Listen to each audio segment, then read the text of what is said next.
மறுபடியும் சந்திப்போம் சொன்னல ரேஷ்மா 786 நம்ம சேனலுக்கு வெல்கம். இப்போ பாருங்கள், நம்ம என்ன பண்ண போகிறோம்னா நம்ம வந்து சாம்பார் பண்ண போகிறோம். எப்படி பண்ணுறதுன்னு நம்ம இப்போ பார்த்துக்கலாம். தேவையான ஐட்டத்தை இங்கே வச்சுக்கிறேன். இந்த பாருங்க, கடுகு, வெந்தயம், சோம்பு, ஜீரகம், மிளகாத்தூள், உப்பு, காய் 3 காய், கேரட்டு அண்டு பிரிஞ்சால், அப்புறம் பீன்ஸு. நம்மளுக்கு தாளிக்க வேண்டியதுக்கு கருவேப்பிலை, பச்சை மிளகா, வெங்காயம், கொத்தமல்லி, புளி வச்சுருக்கிறேன் நான். ஓகே, நம்ம ஸ்டார்ட் பண்ணலாம். கடாய் வச்சுட்டு நான் இப்போ நம்ம கேஸில் உட்காந்துருக்குறோம், கேஸ் பக்கத்தில். சரி, நம்ம இப்போ கேஸ் ஆன் பண்ணலாம். ஓகே, இப்போ நம்ம கடாய் வச்சிடலாம். இப்போ நம்ம ஸ்டார்ட் பண்ணுறோம். பாருங்கள், கடாய் வச்சுட்டு நான்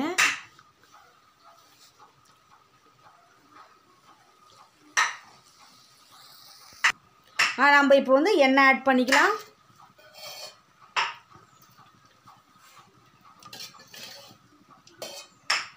பாருங்கள், 2 ஸ்பூன் ஆட் பண்ணிக்கினேன் எண்ணெய். இப்போ நம்ம என்ன பண்ண போகிறோம், கடுகு போட போகிறோங்க. இப்போ நம்ம கடுகு வந்து இங்கே பாருங்கள், போட போகிறோம் கடுகு. ஓகே, கடுகு போட்டுக்கலாம். கடுகு நல்லா பொரிஞ்சு வரும்போது நம்ம வெந்தயத்தை ஆட் பண்ணிக்கலாம். நம்மளுக்கு வந்து வெந்தயம் வந்து எதுக்குனாக்கா கொஞ்சம் நல்லா இருக்குங்க. அது கேஸ்ட்ரிக்கு எல்லாமே எல்லாத்துக்குமே நல்லது. வெந்தயம் எல்லாத்துலேயுமே கம்பல்சரியாக ஆட் பண்ணோம். நம்ம வந்து அந்த கரம் மசாலா அந்த குழம்புக்கு நம்ம வெந்தயத்தை ஆட் பண்ணுறதில்ல. நம்ம சாம்பார் இதுக்கெல்லாம் நம்ம வந்து ஆட் பண்ணிக்கலாம். வெந்தயத்தை நான் 1 ஸ்பூன் போட்டேன். இப்போ வந்து வெந்தயமும் கடுகும் நல்லா கொதிக்க ஆரம்பிச்சிருச்சு. நம்ம இப்போ வந்து ஜீரகம் போடுறோம், 1 ஸ்பூன் ஜீரகம். இப்போ நம்ம 1 ஸ்பூன் வந்து நம்ம சோம்பு போட்டுட்டோம். நம்ம 1 ஸ்பூன் போட்டோம். இப்போ நம்ம என்ன பண்ண போகிறோம், இப்போ நம்ம வந்து கடுகு போட்டோம். நம்ம இப்போது பச்சை வெங்காயத்தை போட்டுடலாம்.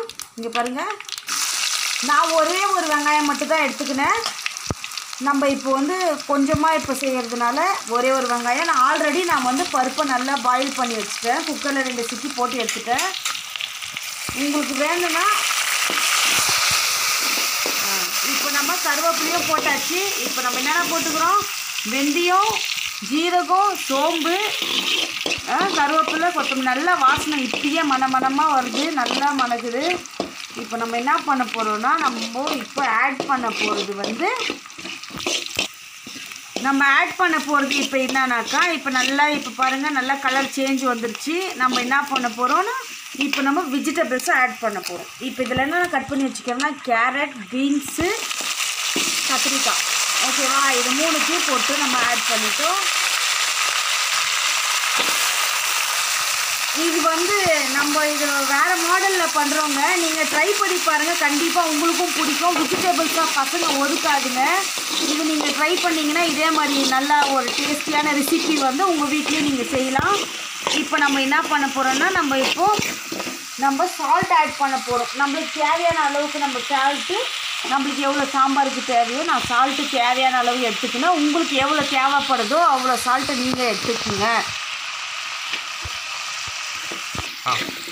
ஹாய் காய்ஸ், இப்போ வந்து நம்ம சால்ட்டை ஆட் பண்ணிட்டோம். ஆல்ரெடி நம்ம சால்ட்டை ஆட் பண்ணிட்டோம், பச்சையில் வச்சுட்டோம். இப்போ பாருங்கள், இதில் நான் மிளகாத்தூள் 2 ஸ்பூன் போட்டுக்கிறேன். மிக்சிங் இது சாம்பார் மசாலா, இது நம்ம இதை போட்டுட்டோம். நம்ம ஆட் பண்ணிவிட்டு இப்போ இந்த புளியோடு நம்ம நல்லா மிக்ஸ் பண்ணிவிட்டு நம்ம இப்போ இந்த வெஜிடபிள்ஸ் நல்லா வெந்துன்னு இருக்கு இல்லையா, உப்பு போட்டு நம்ம ஆல்ரெடி பாயில் பண்ணிட்டோம்.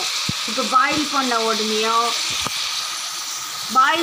உடனேயும் இப்போ நம்ம வந்து என்ன பண்ணுறோன்னாக்கா, இப்போ நல்லா பாருங்கள் வெஜிடபிள்ஸ் எப்படி இருந்துச்சு, இப்போ எப்படி இருக்குது, கொஞ்சம் வாடி போயிருக்குதா. இப்போ நம்ம என்ன பண்ணோம், இந்த புளி ப்ளஸ் வந்து இந்த மிளகாத்தூள் 2த்தையும் மிக்சிங்கை நம்ம இதில் ஊற்றுறோம். ஓகேங்களா, இப்போ நம்ம 2 மிக்சிங்கில் ஊற்றிட்டு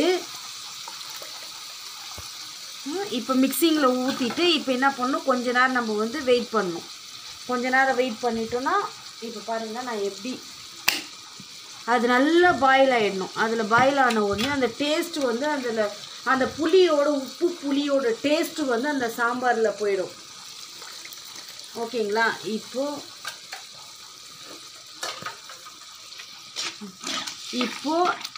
இங்கே பாருங்கள், இந்த உப்பு புளி டேஸ்ட் வந்து இதில் கொஞ்சம் இது ஊறிச்சு நல்லா வெந்துச்சுன்னா அந்த உப்பு புளி டேஸ்ட்டே உங்களுக்கு தொட்டுக்கவே எதுவுமே தேவையில்லைங்க. இந்த சாம்பார் மட்டுமே போதும், அவ்வளோ டேஸ்ட்டாக இருக்கும். ட்ரை பண்ணி பாருங்கள். அப்படியே லைனில் வெயிட் பண்ணுங்கள். கொஞ்ச நேரம் இது கொதி வந்த பின்னால் நம்ம நெக்ஸ்ட் ஸ்டெப்புக்கு போயிடலாம்.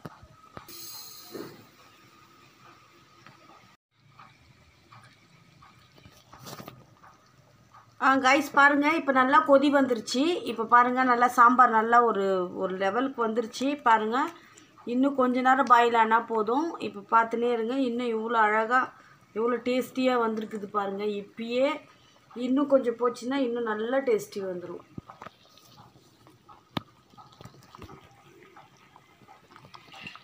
பாருங்க கைஸ், இப்போ நல்ல சாம்பார் நம்மளுக்கு எவ்வளோ இருந்துச்சு பாருங்கள், இவ்வளோ லிமிட் இருந்துச்சு. இப்போது இங்கே இவ்வளோ தூரம் வந்துடுச்சு. இப்போ சாம்பார் நல்லா கொதி வந்துருச்சு. இன்னும் பாயில் ஆகணும், இன்னும் காய்ங்க கொஞ்சம் வேகணும். இன்னும் கொஞ்சம் வெந்த பின்னாடி நம்ம பார்க்கலாம். ஓகேங்களா?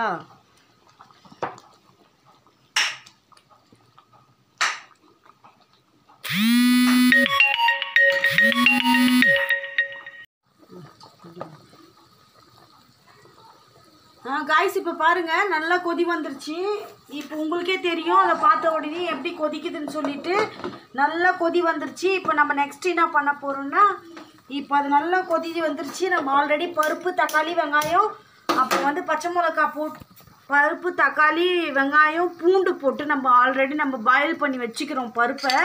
ஸோ நம்ம இப்போ அதில் வந்து இதை வந்து நம்ம மிக்ஸ் பண்ண போகிறோம். கொஞ்சம் வெஜிடபிள்ஸ் கொஞ்சம் இன்னும் கொஞ்சம் நல்லா இதில் வந்து பாருங்கள், இன்னும் வந்து அப்படியே இருக்குது.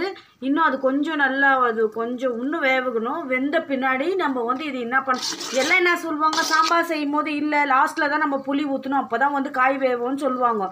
அந்த மாதிரிலாம் இல்லைங்க. நம்ம நார்மலாகவே இந்த புளி கூட உப்பும் புளியும் போட்டு நம்ம வந்து குழம்பு வந்து கூட்டிட்டோம்னாவே ஆட்டோமேட்டிக்காக அது வந்து வெந்துனே இருக்கும். நம்ம ஆனால் கொஞ்ச நேரம் ட்ரையாக விடணும். நீங்கள் அதுக்குள்ளேயே நீங்கள் எடுத்துட்டிங்கன்னா காய் வேகாமல் தான் இருக்கும். ஆனால் அப்படி பண்ணக்கூடாது. சாம்பார் நான் வேறு மெத்தடில் உங்களுக்கு சொல்கிறேன். இது ஃபஸ்ட் டைம் இது வந்து இந்த மெத்தடில் நீங்கள் ஒரு டைம் நீங்கள் இதை வந்து ட்ரை பண்ணி பார்த்துட்டு எனக்கு சொல்லுங்கள். எல்லாம் ஆல்ரெடி வந்து பருப்பு சாம்பார் எல்லாம் கூட்டிகிட்டு லாஸ்ட்டில் வந்து புளி போடுவாங்க. நம்ம இது ஸ்பெஷலாக நம்ம வந்து நாங்கள் எப்பயுமே இந்த மாதிரி தான் செய்வோம். இந்த வெஜிடபிள்ஸ்லாம் போட்டுட்டு நாங்கள் புளியில் ஃபஸ்ட்டு நல்லா வேக வச்சுட்டு அதுக்கப்புறம் தான் நாங்கள் பருப்பு ஆட் பண்ணுவோம். இப்போ நம்ம வந்து கொஞ்ச நேரம் பொறுத்து நம்ம பார்க்கலாம். நீங்கள் இப்போ கொஞ்சம் இது கொஞ்சம் ட்ரை ஆகிட்டோம். இப்போ எவ்வளோ இருக்குது நீங்கள் பார்த்துக்கிங்க. இன்னும் கொஞ்ச நேரம் பொறுத்து அது ட்ரை ஆகிடும். ஸோ நம்ம அப்புறமா பார்க்கலாம். ஓகே பாருங்கள், நல்லா கொதி வந்துருச்சு. இப்போ பாருங்கள், இதுதான் சாம்பார் எப்படி இருக்குன்னு பாருங்கள். நம்ம வந்து சாம்பாரை எப்படி ரெடி பண்ணுறோன்னு நான் பார்த்துட்டோம். நல்லா கொதி வந்துருச்சு. இப்போ பாருங்கள் வெஜிடபிள்ஸ் எப்படி வந்துருக்குன்னு. இங்கே பாருங்கள், நல்லா பாருங்கள், நல்லா வந்துட்டு இருக்குது. நம்ம வந்து திக்னஸ் வேண்டாம் அப்படின்னாக்கா கொஞ்சம் தண்ணி ஆட் பண்ணிக்கலாம் நம்ம. இப்போ பாருங்கள் எப்படி இருக்குன்ட்டு நல்லா பாருங்கள். பீன்ஸ்லாம் பாருங்கள் என்ன கலரில் வந்துருச்சுன்ட்டு பாருங்கள், க்யூட் கலரில் வந்துருச்சு. அப்போ நம்ம சாம்பார் ரெடி ஆகிடுச்சு. இப்போ நம்ம என்ன பண்ணலாம், கொத்தமல்லி ஆட் பண்ணிக்கலாம். கொத்தமல்லி ஆட் பண்ணிட்டு நம்ம வந்து பாருங்கள் கொத்தமல்லி நம்ம ஆட் பண்ணுறோம். கொத்தமல்லி ஆட் பண்ணிவிட்டு நம்ம இப்போது கொத்தமல்லி ஆட் பண்ணியாச்சு. ஓகே, இப்போ பாருங்கள் நம்ம சாம்பார் ரெடி ஆகிடுச்சு. நீங்கள் பாயில் பண்ணிச்சுன்னா இன்னும் கொஞ்சம் பாயில் பண்ணலாம். நம்ம இது ஆல்ரெடி ரெடி. இப்போ நம்ம வந்து க்ளோஸ் பண்ணால் ரேஷ்மா 786 சேனல்